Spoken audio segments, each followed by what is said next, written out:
protesters are fast-moving. Unlike other big rallies, But earlier at about 7 a.m., a group from the Coast Guard... Welcome to #PHVote 2013. today on Rappler.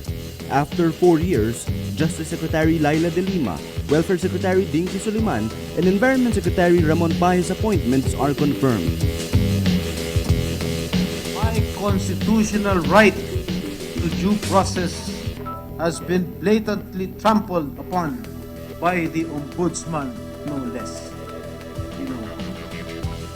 Nais ko pong ipakadiin sa inyo, sa aking mga kababayan, lalong-lalo na po sa aking mga mahal na mga sangkot. Hindi po ako magnanakaw. Senator Jinggoy Estrada delivers a privileged speech with less gimmick and more bluster than Senator Revilla. And China seeks the United Nations support in its maritime conflict with Vietnam.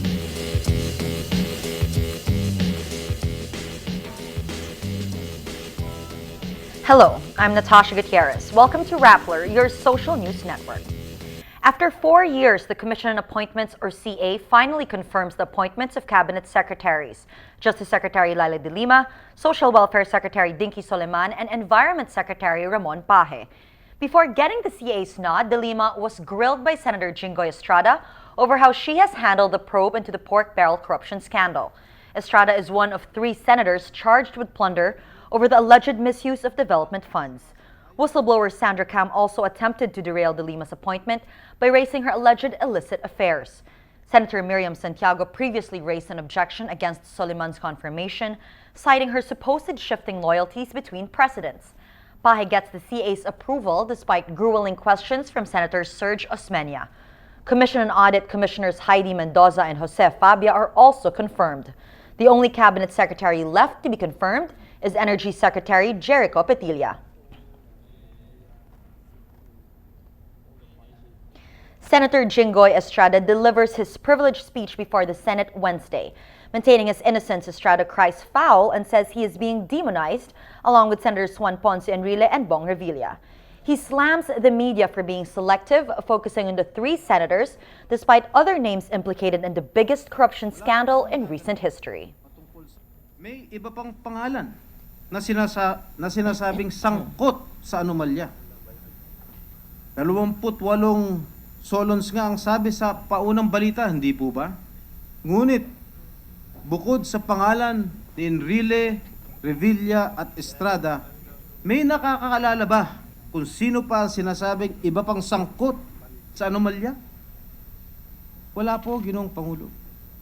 Hindi na sila nabigyan ng pansin sapagkat ang pangalan ni Enrile, Revilla at Estrada na lamang ang kanilang bukang bibig at parating sinasambit. Ako, si Senador Enrile at Revilla, ang tila ba inuulam mula almusal, tanghalian, merienda at hapunan. And this still holds true to this very day. Estrada hits colleague Senator T.G. Gangona for conducting an investigation that he felt was not, quote, fair, reasonable, and considerate. 3-point buzzer beater winning shot. Hindi ba't ganyan hinalintulad ng chairman ng Blue Ribbon Committee ang salaysay ni Ginang Ruby Tuason? Hindi pa tapos ang investigasyon. Buo na sa isip ng chairman ng Blue Ribbon na kami po ang may kasalanan. Tanda, sexy, at pogi. Yan naman ang paulit-ulit na sinambit at pinasasambit ng ibang mga miyembro ng Blue Ribbon na para bang tuwan-tuwa na nangungutya. During his speech, Estrada plays video clips of Ombudsman Conchita Morales and accuses her of, quote, selective prosecution and investigation. Whoever are those involved in the PDAP controversy, they should start coming up with their defense. Because we will surely file a case if we find that probable cause exists. Mr. President, how can this strongly worded advice inspire belief that the Ombudsman could be impartial in the conduct of its investigation? Mr. President, your guess is as good as mine. This statement definitely exposed the prejudice and biased manner by which the Ombudsman presided over the case. My constitutional right to due process has been blatantly trampled upon by the Ombudsman, no less. Ginoong Pangulo. Nais ko pong ipakadiin sa inyo, sa aking mga kababayan, lalong-lalo na po sa aking mga mahal na masang Pilipino. Hindi po ako magnanakaw. The Ombudsman filed plunder and graft charges against the 3 senators for allegedly colluding to pocket development funds.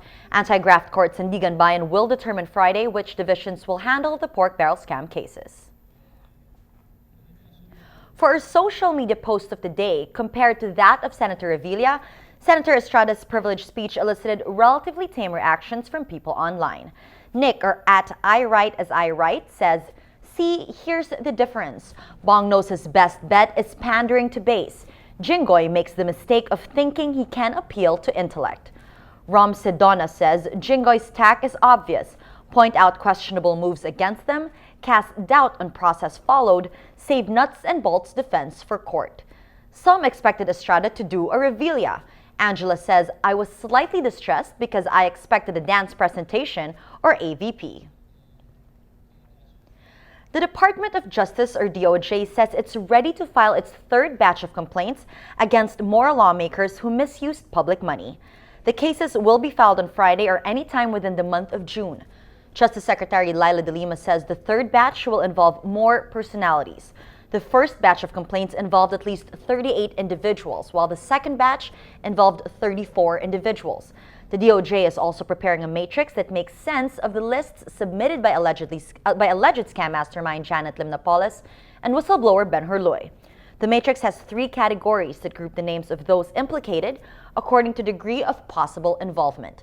Napolis' spokesman Bruce Rivera earlier said it is possible some of those involved did not know their names were being used. The pork barrel corruption cases will now be fought in a new arena, the anti-graft court Sandigan Bayan. Rappler reports one of its justices is named in the files of scam whistleblower Ben Hurloy.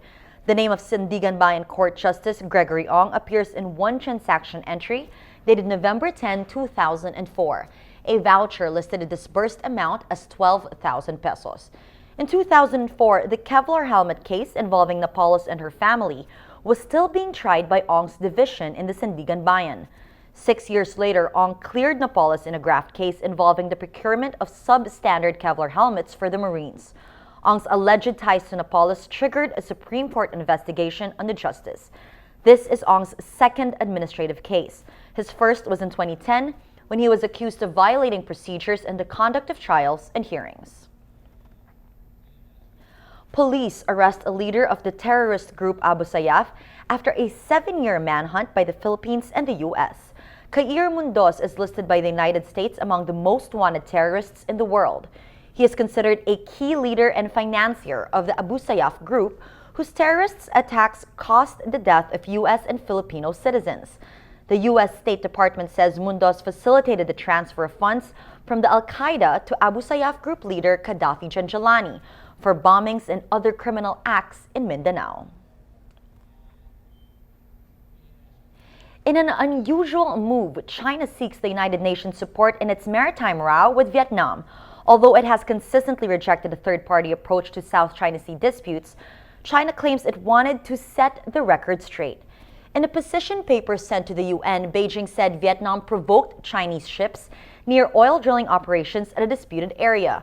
Chinese Foreign Ministry spokesperson Hua Chunying says Vietnam has spread rumors to vilify and hurt China and distort the facts. The Wall Street Journal reports the move shows China is growing uneasy about its reputation. South China Sea disputes with Vietnam and the Philippines characterize China as a bully. Thailand's contender for the Miss Universe beauty pageant gives up her crown after her comments sparked a social media furor. Walery Ditsayabut allegedly called for the execution of the Damn Reds, a reference to the red shirts followers of former Premiers Thaksin and Yingluck Shinawatra. In a comment on her Facebook page last year, she wrote, "The land of Thailand is dirty because of people who want to get rid of the monarchy." In tears, Dutsayabut says the backlash upset her family. Pageant organizers said in the future they will, quote, "carefully screen the behavior of contestants as well as check their social media." Thailand has been torn apart by a bitter division since Yingluck's elder brother Thaksin was ousted in an army takeover in 2006. In May, the army declared martial law shortly after Yingluck was forced from office. Let's now look at Rappler's Wrap for today, a list of the 10 most important events around the world you shouldn't miss. At number 8, the Philippine Statistics Authority says the number of unemployed Filipinos decreased slightly in April from 7.6% in 2013 to 7% in 2014. This still means some 2.9 million Filipinos remain jobless. The underemployed also fell to 18.2% from 19.2% in April 2013. The government says the reduction in underemployment was due to gains in the industrial, services, and agricultural sectors. The latest survey excluded Leyte because of the devastating effect of Typhoon Haiyan on the province. And at number 10, U.S. President Barack Obama called for national soul searching over gun violence. Obama warned mass shootings were off the charts in a way no other advanced country would tolerate. His statement came hours after a gunman shot and killed a student at Reynolds High School in Oregon, the latest in a slew of U.S. shootings. The president expressed his frustration over the lack of political momentum for gun reform. Obama previously tried to ban assault weapons and raise standards and background checks for gun buyers, but failed. For the full top 10, visit Rappler.com's The Wrap. Every story on Rappler has a mood meter, which gives you 8 emotions to choose from. Click how you feel, and your vote comes down to the mood navigator in the middle of the front page, which crowdsources the mood of the day. It also gives you the top 10 stories with the most clicks. Let's check out today's mood navigator. A look at the mood navigator shows it's overwhelmingly red. Let's start with one of 2 green circles here on the left. Jinggoy Cam failed to stop De Lima confirmation. This has 100% happy. Over here to the right, one of the 5 red circles.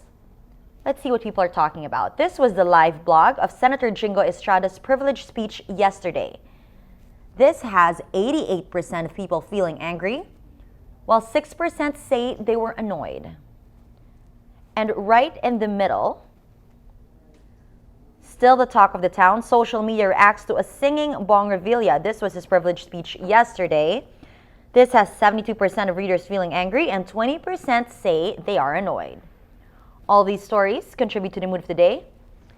Today, most people are angry. That's Rappler's newscast for today, Wednesday, June 11, 2014. Visit Rappler.com and watch our newscast Monday to Friday. Tell us how you feel in our mood meter and help us crowdsource the mood of the day. I'm Natasha Gutierrez. As we say at Rappler, tomorrow begins today.